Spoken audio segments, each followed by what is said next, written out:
In this course, our focus will be on Power BI desktop and Power BI service. We will start from the desktop application and work our way through the Power BI service.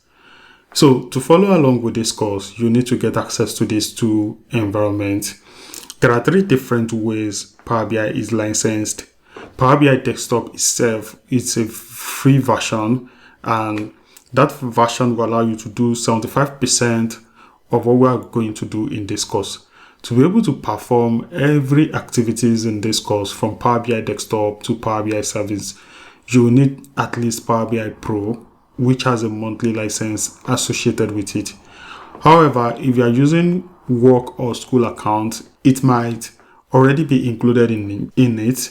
But if you don't have Power BI Pro, you can get a time-limited trial of Power BI Pro free at powerbi.com, which I'm going to show you in the upcoming video, and how to get the Power BI desktop.